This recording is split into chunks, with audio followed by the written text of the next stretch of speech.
Assalamualaikum warahmatullahi wabarakatuh. Jumpa kembali dengan Guru Bangsa Channel, channel yang ikut serta dalam mencerdaskan kehidupan bangsa.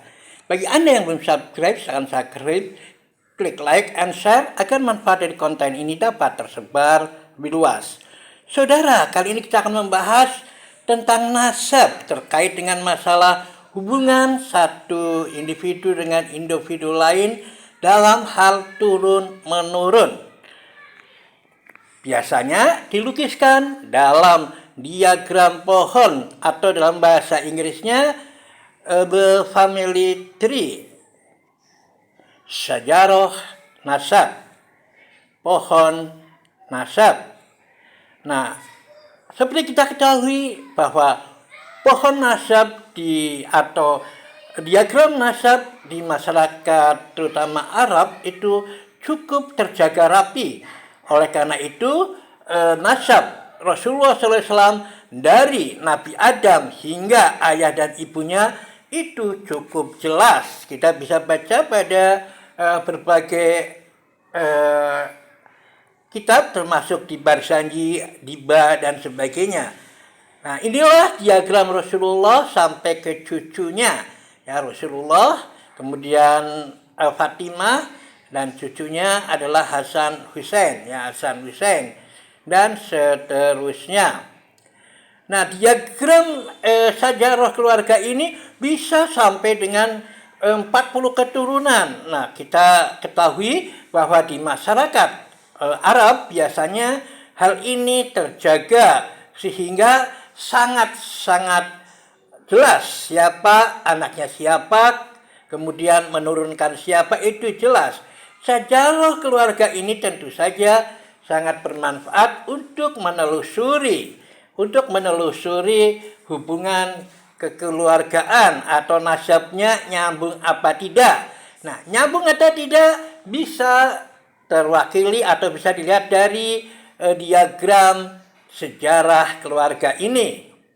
Nah, sejarah keluarga ini juga secara praktis biasanya digunakan untuk masalah mewaris harta. Nah, dalam sejarah atau dalam sejarah pewarisan biasanya hanya digunakan sampai dengan cucu, ya sampai dengan cucu. Jadi biasanya ahli waris itu sampai dengan batas cucu sebagai karib kerabat dekat, ya.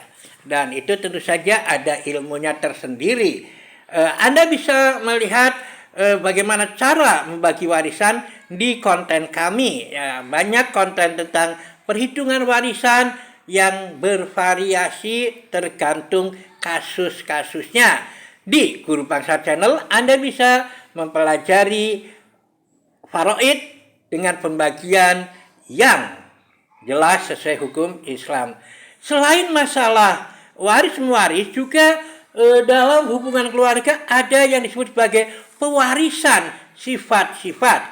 Nah, pewarisan sifat-sifat ini kita pelajari dalam masalah genetika. Karena DNA mapping dalam orang-orang yang punya kekeluargaan biasanya memiliki kemiripan-kemiripan. Kita sudah bahas bahwa biasanya kerabat dekat itu rata-rata 17%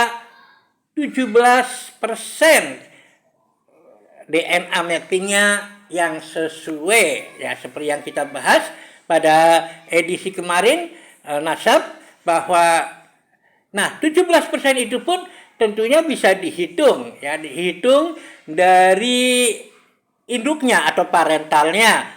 Nah, jadi kalau kita lihat tadi diagram Rasulullah SAW sampai cucu, maka sampai cucu berapakah tingkat kesesuaian genetiknya kita bisa hitung. Inilah perhitungan tingkat kesesuaian genetik, ya sesuai dengan gen Rasulullah dari diagram atau dari perhitungan yang melibatkan Rasulullah nikah dengan Khadijah menurunkan Fatimah mengandung gen Rasulullah 50% karena dalam perkawinan anak itu mewakili 50% ayah dan mewakili 50% ibu. Nah, Fatimah menikah dengan Ali radhiyallahu an. Ali karamallahu menurunkan Hasan dan Husain. Hasan dan Husain mewarisi 25% dari gen Rasulullah SAW.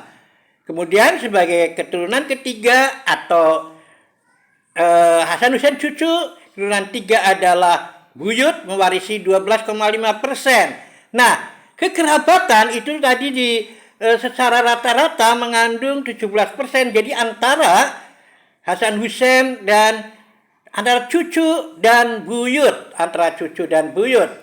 Ya, sedangkan pada anaknya buyut itu mewarisi 6,25%. Nah, ini terus-menerus akan bisa ya tersambung, misalnya setelah 6,25% ini keturunan keempat, ada keturunan kelima. Keturunan kelima hanya mengandung 3,125%. Sedangkan keturunan 6 mengandung 1,563%. Keturunan ketujuh mewarisi 0,78%. Saudari sekalian, keturunan ketujuh ini mewarisi 0,78%. Kalau dibulatkan ke atas, ini ada 1%.